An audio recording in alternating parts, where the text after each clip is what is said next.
Assalamualaikum warahmatullahi wabarakatuh. Anak-anak sekalian yang dirahmati Allah Subhanahu wa taala.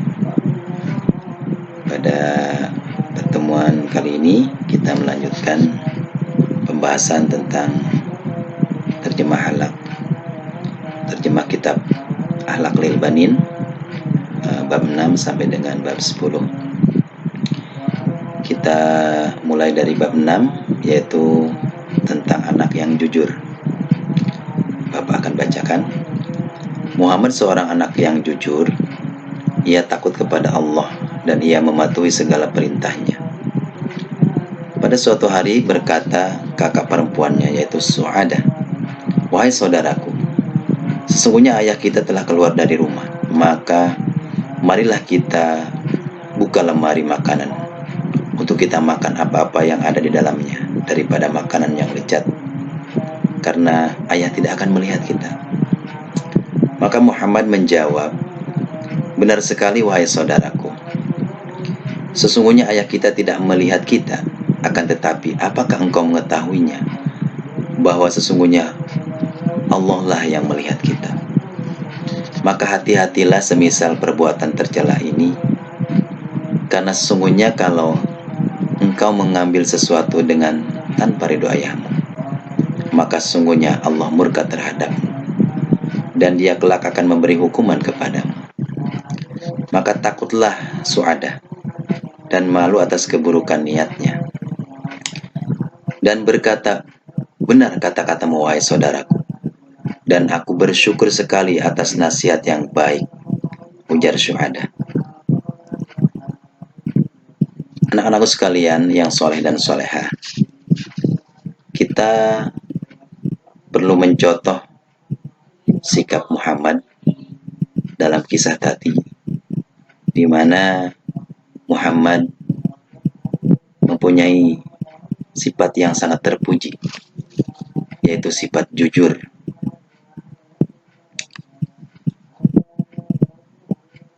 Kita tentunya harus belajar pentingnya berperilaku jujur, serta tahu dan manfaat jujur itu sendiri. Dengan berperilaku jujur, semoga kita bisa meniru salah satu akhlak dari baginda Rasul Nabi Muhammad SAW.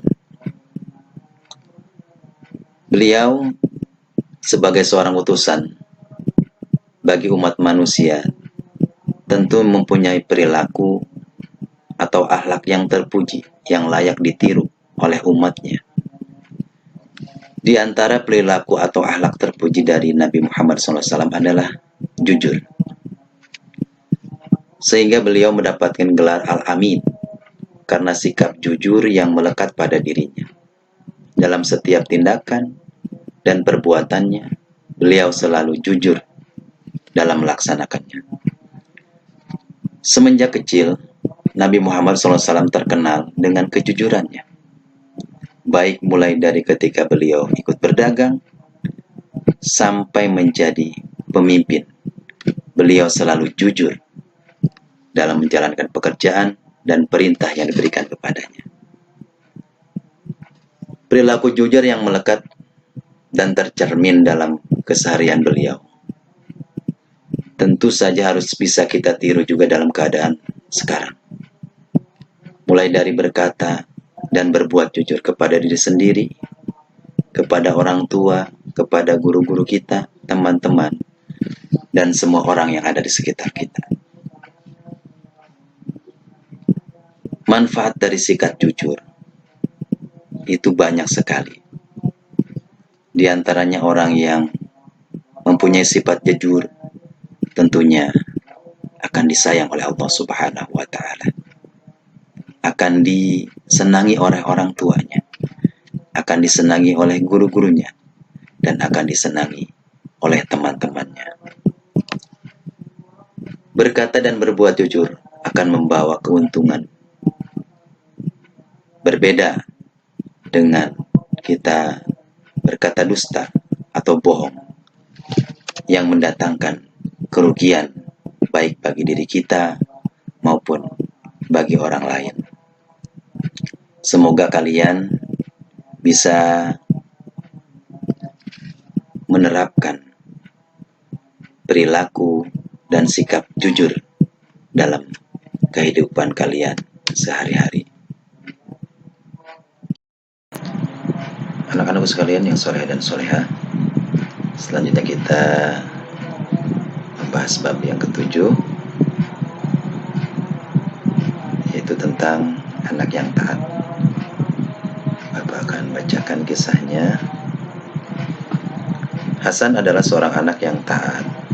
Ia sholat setiap hari, sholat 5 waktu, dan ia selalu lazim hadir di madrasah untuk membaca Al-Quran dan mengulang-ulang pelajarannya di rumah. Dengan begitu ia disukai ayah dan ibunya dan para guru-gurunya dan seluruh manusia. Dan dari kebiasaannya apabila ingin tidur dan hendaknya ia mengingat Allah serta bersyukur atas penjagaannya sepanjang hari dari segala bencana dan gangguan. Kemudian ia berdoa dengan nama Allah yang hidup dan dengan namanya yang mati. Dan apabila ia telah bangun dari tidurnya, ia bersyukur kepada Allah atas nikmat tidur dan berdoa, segala puji bagi Allah yang menghidupkan kami setelah matinya kami, dan kepadanya lah kami kembali. Dan dari kebiasaannya juga apabila makan, maka ia berkata bismillah terlebih dahulu.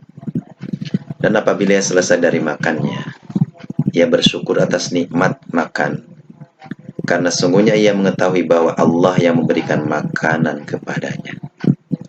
Dan berdoa, alhamdulillahilladzi at'amana hajal ta'aman wa razaqanihi min ghairi haulin minni wala quwwah. Betapa bahagianya anak yang taat ini. Tuhannya akan ridho padanya dan kelak ia akan dimasukkan ke dalam surganya. Anak-anak sekalian, tentunya dalam bab ketujuh ini menceritakan tentang anak yang taat. Anak yang taat adalah menjadi dambaan bagi setiap orang tua. Karena apa? Anak yang taat tentunya dia akan selalu menjalankan semua perintah-perintah, baik itu perintah dari Allah Subhanahu wa Ta'ala berupa sholat 5 waktu, mengaji, serta ibadah-ibadah yang lainnya.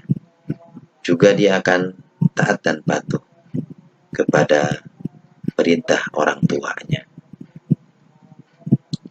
Anak yang taat juga apabila dia hendak mengejarkan sesuatu atau melaksanakan sesuatu, dia tidak lupa untuk berdoa terlebih dahulu agar pekerjaannya senantiasa mendapatkan ridho dari Allah Subhanahu wa Ta'ala. Baik dia mau tidur, bangun setelah tidur, ataupun mau makan, dan pekerjaan apa saja yang ingin dia laksanakan, dia akan selalu memulai dengan berdoa kepada Allah Subhanahu wa Ta'ala. Anak yang taat tentunya akan disenangi oleh orang tuanya, disayangi oleh orang tuanya, disayangi oleh guru-gurunya, dan tentunya insya Allah akan disayangi oleh Allah Subhanahu wa Ta'ala. Apabila kita disayangi oleh Allah Subhanahu wa Ta'ala, sudah barang tentu Allah akan ridho kepada kita. Kalau Allah ridho kepada kita, maka jaminannya adalah surga. Mudah-mudahan kalian semua bisa berusaha untuk menjadi anak yang taat. Anak-anak sekalian yang soleh dan soleha, selanjutnya kita membahas bab yang ke-8 dari terjemah kitab Akhlaqul Banin, yaitu tentang Nabimu Muhammad SAW. Bapak akan bacakan. Wahai anak yang beradab, sebagaimana wajib atasmu untuk mengagungkan Tuhanmu yang maha suci lagi maha tinggi, wajib juga atasmu untuk mengagungkan Nabimu, yaitu Nabi Muhammad SAW, dan memenuhi hatimu dengan mencintainya sehingga rasa mencintainya lebih banyak atau lebih besar dari rasa cintamu terhadap kedua orang tuamu dan terhadap dirimu sendiri. Karena sesungguhnya beliau yang mengajarkan kita akan agama Islam, dan dengan sebabnya kita mengetahui Tuhan kita, dan kita mampu membedakan antara yang halal dan yang haram, karena sesungguhnya Allah Ta'ala mencintainya, yaitu mencintai Nabi Muhammad SAW. Maka dia Allah menjadikannya, Nabi Muhammad, sepaling unggul atau utamanya manusia, serta menjadikannya contoh atau panutan bagi kita di dalam akhlak-akhlak dan adab-adabnya. Apabila engkau telah mencintai nabimu, maka ikutilah di dalam perjalanannya dan beramal dengan nasihat-nasihatnya agar engkau mendapat cinta dari dan ridhonya. Anak-anakku sekalian, pada bab 5 kita diperintahkan yaitu untuk menggagungkan Allah Subhanahu wa Ta'ala. Dan di bab yang ke-8 ini, sebagai anak yang beradab, di samping kita mengagungkan, mencintai Allah Subhanahu wa Ta'ala, kita juga diperintahkan untuk mengagungkan Nabi Muhammad SAW. Karena apa? Tentunya kita menyadari bahwa atas berkat diutusnya baginda Rasul ke muka bumi ini, kita bisa mengenal agama Islam, kita bisa mengenal akhlak yang baik, kita bisa mengenal Tuhan kita, yaitu Allah Subhanahu wa Ta'ala. Karena baginda Rasul diutus ke muka bumi ini yaitu sebagai rahmat untuk sekalian alam. Inna arsalnaka illa rahmatan lil alamin. Maka sudah sepantasnya lah kita sebagai umatnya harus berterima kasih kepada baginda Rasul, karena apalah jadinya apabila beliau tidak diutus ke muka bumi ini. Tentunya kita masih hidup dalam zaman jahiliyah. Namun alhamdulillah atas berkat wasilah diutusnya Rasulullah SAW, maka manusia sekarang telah berada dalam alam yang beradab. Yang tadinya jahiliyah sekarang menjadi manusia yang beradab atau alam yang beradab, alam yang terang benderang. Dalam kata lain, Rasulullah telah membawa manusia minaz zulumati ila nur, dari zaman kegelapan kepada zaman yang terang benderang. Kita bisa tahu mana hal yang halal, mana perkara yang haram, itu juga karena jasa daripada baginda Rasul. Maka sudah sewajarnya, sepantasnya lah kita sebagai umatnya yang bersyukur, tentunya kita berterima kasih dengan jalan kita berbanyak membaca sholawat kepada beliau, kita laksanakan ajaran-ajarannya, sunnah-sunnahnya, dan juga kita jauhi larangan-larangannya. Mudah-mudahan apabila kita bersungguh-sungguh mencintai beliau, mencintai baginda Rasul, lebih daripada cinta kita kepada orang tua kita, lebih daripada cinta kita kepada diri kita sendiri, dan kita mengikuti ajaran-ajarannya, mudah-mudahan kita akan bersama-sama nanti dengan beliau, yaitu di dalam surganya Allah Subhanahu wa Ta'ala. Amin ya Rabbal Alamin.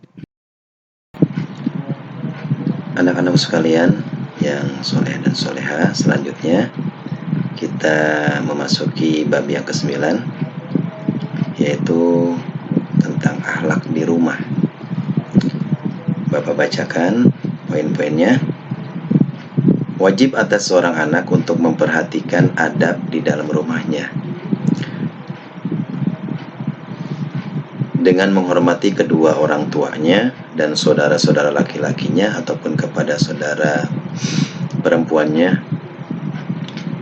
dan semua orang di dalam rumahnya, dan tidak melakukan sesuatu yang membuat salah satu dari mereka menjadi marah, dan tidak membantah saudaranya yang lebih besar serta memusuhi saudaranya yang lebih kecil darinya, dan tidak menyakiti para pembantu, dan apabila bermain maka bermainlah dengan disiplin, dengan tanpa berteriak-teriak dan tidak bergerak berlaga yang tidak sesuai, terutama apabila ada seorang di rumah yang sedang tidur atau sedang sakit, dan memelihara terhadap alat-alat rumah, maka tidaklah memainkan alat-alat dapur, dan tidak mendobrak pintu, merusak pepohonan, dan apabila ada padanya kucing atau ayam, maka hendaknya ia memberi kepadanya makan makanan dan minum minuman dan jangan menyakitinya. Anak-anak sekalian, bab yang ke-9 yaitu menjelaskan tentang bagaimana akhlak kita di rumah. Bagaimana akhlak kalian di rumah? Yang pertama, tentunya akhlak kalian di rumah itu adalah menghormati kedua orang tua kalian.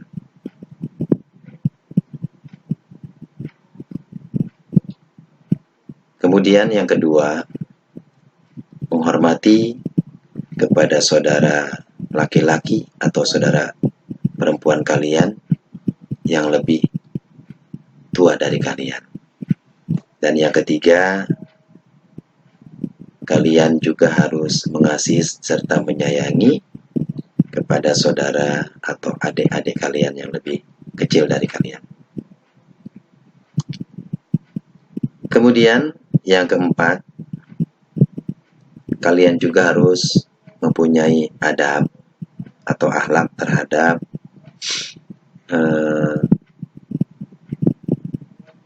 alat-alat atau perabot rumah tangga yang ada di rumah kalian. Jangan sampai kalian menggunakan alat-alat rumah tangga secara berlebih-lebihan.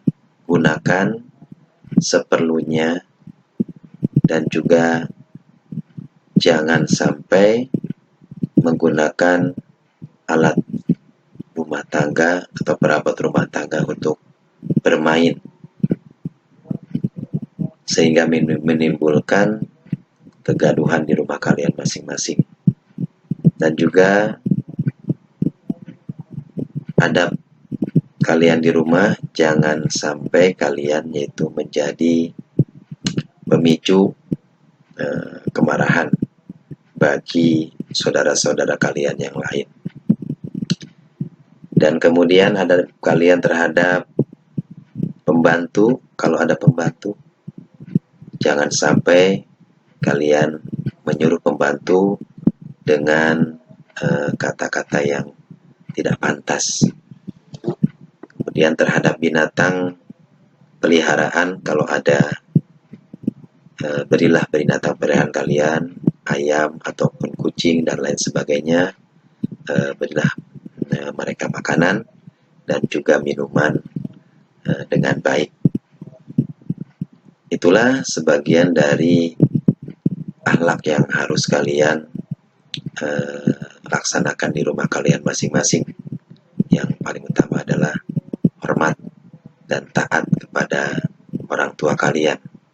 Apabila kalian diperintah, jangan sampai kalian membantah perintah daripada orang tua kalian. Dan juga apabila diperintah oleh kakak kalian yang lebih tua, maka jangan juga kalian membantah. Apabila kalian membantah, berkatalah dengan kata-kata yang lemah lembut. Ya, jangan sampai menyinggung orang tua kalian dan juga menyinggung kepada saudara-saudara kalian yang lain. Mudah-mudahan adab di rumah ini bisa kalian terapkan di rumah kalian masing-masing. Baik anak-anak sekalian, sekarang kita sampai kepada bab yang ke-10, yaitu tentang Abdullah di rumahnya. Bapak akan bacakan. Abdullah di dalam rumahnya semisal anak yang beradab serta rajin. Ia selalu mandi setiap pagi dan sore hari, dan dia selalu bersungguh-sungguh untuk membersihkan pakaian-pakaiannya, juga kitab-kitabnya atau buku-bukunya, dan meletakkannya dengan rapi di tempat yang khusus, dan mengelap sisa makanan di mulut ke pakaian atau ke dinding. Akan tetapi ia menggunakan sapu tangan dan tidak meludah ke lantai, tidak juga mengotori pintu dan menulis di dinding, tidak pula memanjat-manjat pohon, dan tidak melempar-lempar batu agar tidak memecahkan kaca jendela atau merusak yang lainnya. Adanya Abdullah itu senantiasa mencium tangan kedua orang tuanya dan saudara-saudaranya yang laki-laki maupun saudaranya yang perempuan setiap pagi dan petang. Dan ia tidak suka masuk kamar orang lain tanpa seizin yang mempunyai kamar. Dan Abdullah tidak suka pula duduk bersama para pembantu, dan tidak pula menceritakan apa-apa yang terjadi di rumahnya. Dan daripada kebiasaannya Abdullah, ia senantiasa tidur lebih awal dan bangun lebih awal pula. Dan dia senantiasa menjaga sholatnya pada waktunya dan mengulang-ulang pelajarannya. Dan dia tidak suka bermain kecuali pada waktu bermain. Dan dia senantiasa mendengar nasihat-nasihat ayah dan ibunya. Oleh karena itu, Abdullah mendapatkan ridho kedua orang tua dan keluarganya, dan dia hidup bersama mereka dengan bahagia dan riang gembira. Anak-anakku sekalian, pada bab 10 ini dikisahkan Abdullah, yaitu sebagai anak yang beradab serta rajin di dalam rumahnya. Tentunya sikap dari Abdullah ini perlu kita contoh dan perlu kita teladani. Di antara yang perlu kita teladani daripada sikap Abdullah, yang pertama, dia senantiasa menjaga kebersihan badannya, menjaga kebersihan pakaian-pakaiannya, dan juga senantiasa menjaga kerapihan serta kebersihan kitab-kitab dan juga buku-bukunya. Dia tidak melakukan hal-hal yang dapat mengotori rumahnya dan juga dapat merusak rumahnya. Kemudian apabila dia ada di rumah, dia senantiasa mencium tangan kedua orang tuanya dan juga saudara-saudara yang lebih muda, saudara-saudara yang lebih tua di pagi dan juga pada petang hari. Itu senantiasa dan selalu dia lakukan untuk menghormati, minta restu, minta doa kepada orang tua dan juga kepada saudara-saudara yang lebih tua dengan cara mencium tangannya. Kemudian dia tidak pernah masuk ke kamar orang lain tanpa izin daripada yang mempunyai kamar. Dia juga tidak suka menceritakan hal-hal yang terjadi di rumahnya kepada orang lain. Dia senantiasa menjaga kerahasiaan apa-apa yang terjadi di rumahnya. Kemudian kebiasaannya yang perlu kita contoh dari kisah Abdullah, dia akan mempunyai kebiasaan tidur lebih awal. Jadi tidak pernah tidur malam, tidak pernah tidur larut malam. Dia akan tidur lebih awal. Begitu juga dia akan bangun lebih awal, tentunya untuk melaksanakan sholat subuh. Dan dia senantiasa menjaga sholatnya, terutama sholat yang 5 waktu, yaitu pada waktunya. Dan dia senantiasa mengulang-ulang pelajaran-pelajaran yang telah didapat dari gurunya atau dari sekolah, ya. Dia mengulang-ulang pelajarnya di rumah, sehingga dia bisa mencerna apa yang telah diajarkan, memahami apa yang telah diajarkan oleh guru-gurunya di sekolah. Dan juga dia senantiasa mendengar nasihat-nasihat dari orang tuanya, dari guru-gurunya, dan juga dari saudara-saudaranya atau dari orang lain. Dia senantiasa mendengar nasihat-nasihat. Oleh karena itu, sikap yang dicontohkan oleh Abdullah tadi tentunya itu bisa membuat atau menjadikan orang tua daripada Abdullah ridho kepadanya, dan juga keluarganya ridho kepadanya. Apabila orang tua kita, keluarga kita sudah ridho kepada kita, maka insya Allah Allah pun akan ridho kepada kita. Anak-anakku sekalian yang soleh dan soleha, demikian penjelasan tentang terjemah kitab Akhlaqul Banin bab 6 sampai dengan bab 10. Mudah-mudahan apa yang telah Bapak jelaskan, walaupun singkat, dapat kalian ambil pelajaran serta hikmahnya. Dan juga mudah-mudahan kalian bisa menerapkan adab yang diterangkan dalam kitab Akhlaqul Banin untuk memperbaiki akhlak kalian, baik akhlak di rumah, akhlak di lingkungan, di masyarakat, serta dimanapun kalian berada, sesuai dengan akhlak yang dicontohkan oleh Rasulullah SAW, karena beliau adalah merupakan suri toladan yang perlu kita contoh, sebagaimana yang dijelaskan dalam firman Allah Subhanahu wa taala, laqad kana lakum fi Rasulillahi uswatun hasanah. Bukti telah ada pada diri Nabi, yaitu suri toladan atau contoh yang baik. Sekali lagi, mudah-mudahan apa yang telah Bapak sampaikan dapat kalian terapkan dalam kehidupan kalian sehari-hari. Mudah-mudahan kita termasuk ke dalam orang yang bisa mencontoh akhlak baginda Rasul, dan mudah-mudahan tentunya kita mengharapkan syafaatul ujma dari beliau nanti di hari kiamat.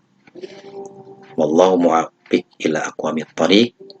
Wassalamualaikum warahmatullahi wabarakatuh.